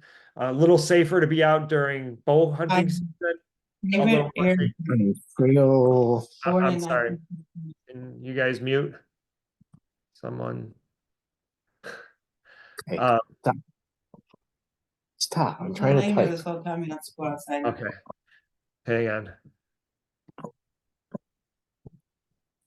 Okay. You guys can still hear me? Okay. I don't think I'm muted. So I got it.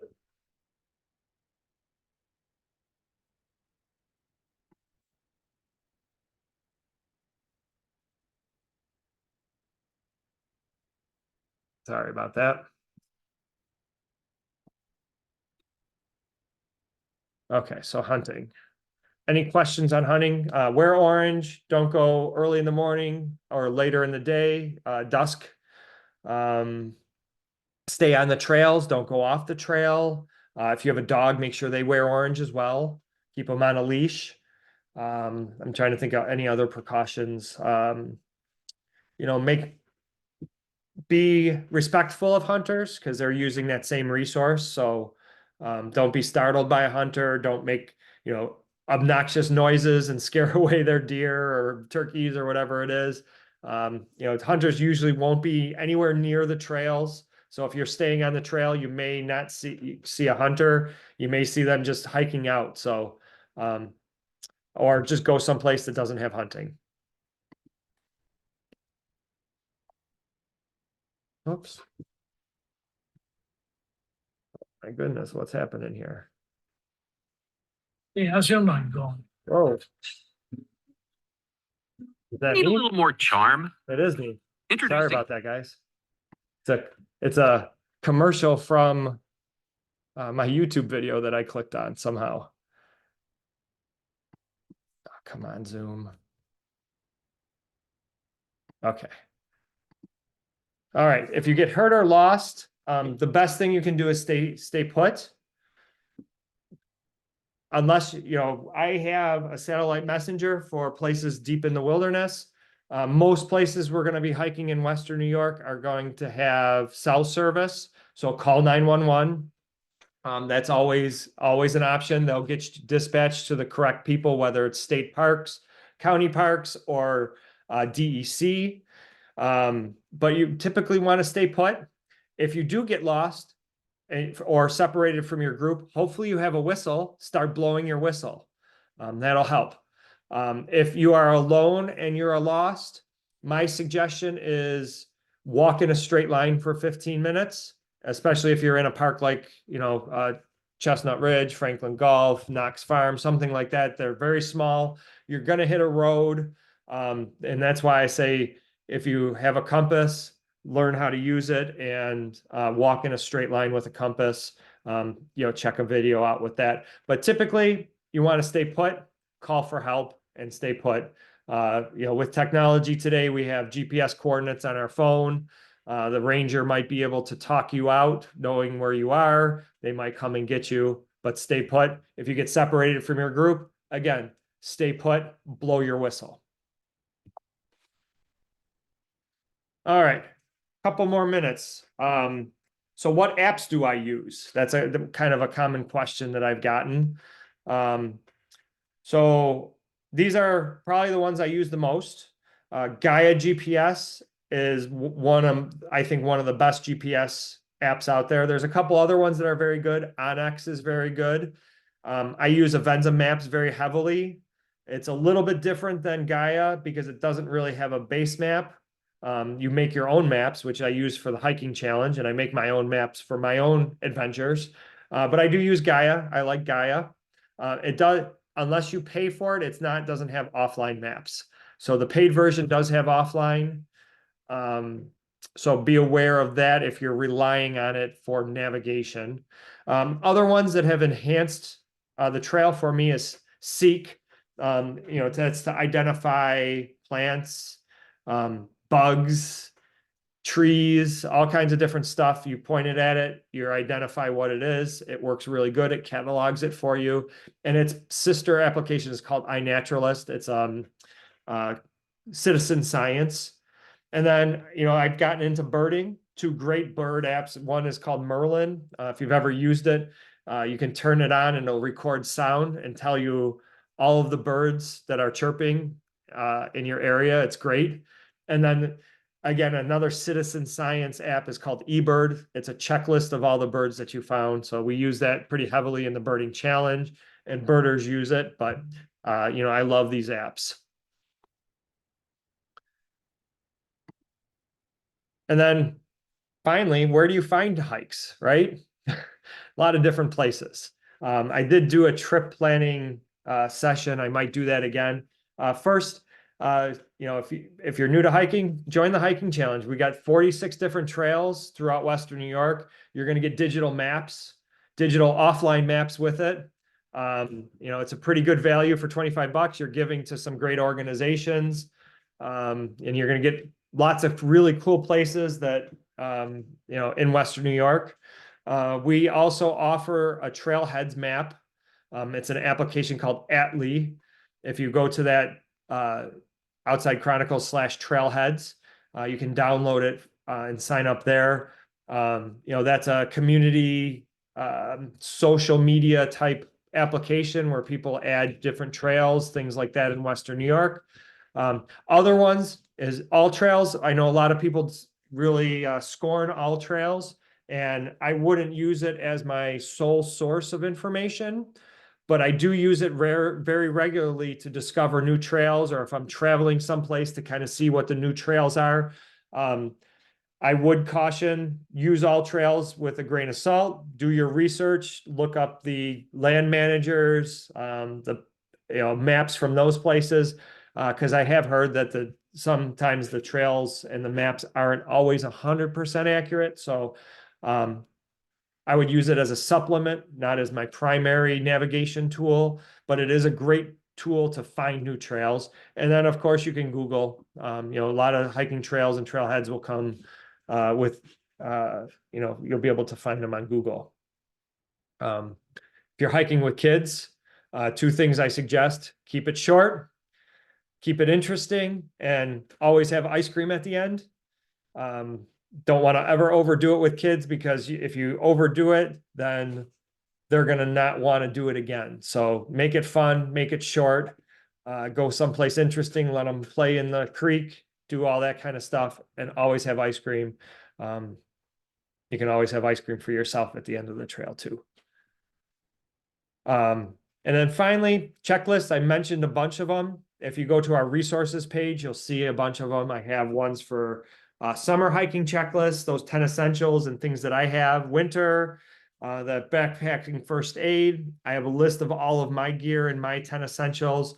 There's a few other checklists. You'll also find that trailheads map and a list of hiking groups in the area in that resources page. So there was a question about the hiking as a female. There is a group called Hiker Babes, Western New York, that do a bunch of group hikes. So if you're hesitant to go alone, that's a great group. There's Finger Lakes Trail does a bunch. The Foothills Trail. There's, like I said, go to that page. There's a bunch of different groups in the area that do group hikes. I do group hikes, but not as much as I would like. Those groups are much more active. Okay. What did I miss? What questions did I miss? Mike, what's your opinion on umbrellas? That's a good one. Did you notice that I got my refund? I'm gonna mute you. So yeah, that's a trend. I don't have a problem with them. I actually have a really, really small lightweight one from Eddie Bauer. I've never really taken it on the trail. But I don't have a problem with them at all. Depends on the trail, how wide the trail is. So now you're wide and higher. So if it's a narrow trail, now you're in the trees a little bit more and it might get hung up. But there is no problem with it. It's actually a kind of a trend out west is people hike with umbrellas because of the sun. I don't really have an issue with it. They're effective. A good rain jacket, if you spend the money on a good rain jacket, it's going to keep you pretty dry. But I don't have an issue with umbrellas.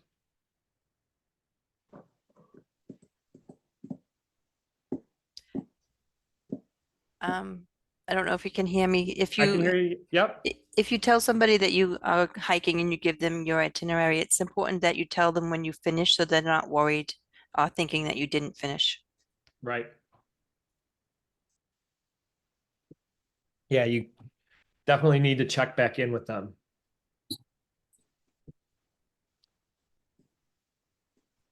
Okay, other questions?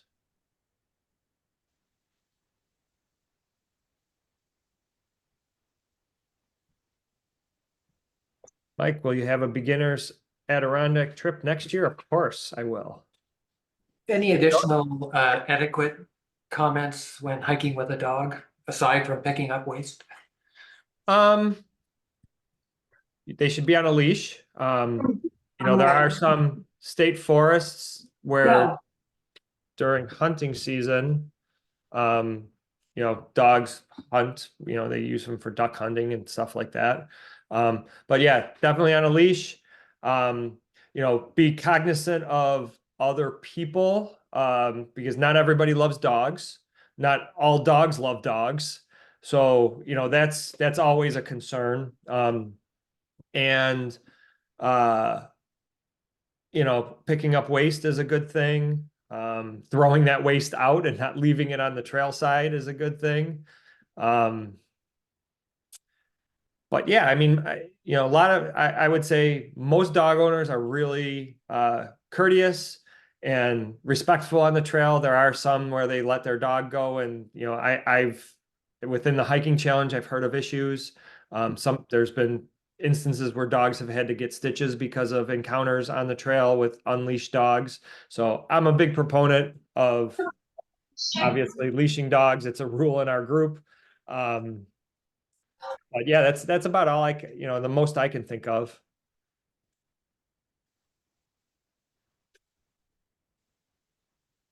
So Adirondack, yes, I will do it next year. It fills up very quickly.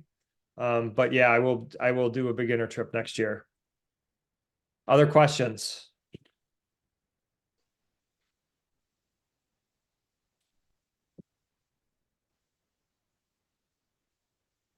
Okay, guys. Hopefully you learned something. And I kind of saved it to the end. I'm gonna give you, so the trekking poles were one tip. I'm gonna show you one other tip, is something I learned from my son and my wife, is a technique for tying my shoes. And hopefully you can see this. This has been life-changing for me and for other people. So normally you do your crisscross applesauce, right? And you make your loop. This is the way I was taught to do it. And then you loop it over, right? And pull it through. And hiking boots have that round lace that always come untied. So this technique, hopefully you guys can see it okay in the camera, has been a game changer for me. I've had nurses come and tell me that they used to tie their shoes 7 times a day, and now they tie it in the morning and they untie it at night using this technique. So I try to teach it to everybody. So you're going to start the same way with crisscross applesauce, and you're going to make a loop on the one side. The difference here is you're going to loop forward over your thumb once, forward over your thumb twice. Whoops, lost it. So twice, and then pull that loop through. And if you tie it like that, I guarantee that you will not have your shoes come untied ever again. The great thing about it is it also unties really easy too. It's not a really tight knot that unties very simply. So hopefully I do have a video of that. I'll link it if you didn't see it really well there, and you can replay it a few times, and it's a great way to tie your shoes. Yep, there you go. Love that tie. Use it on everything, even the scrub pants.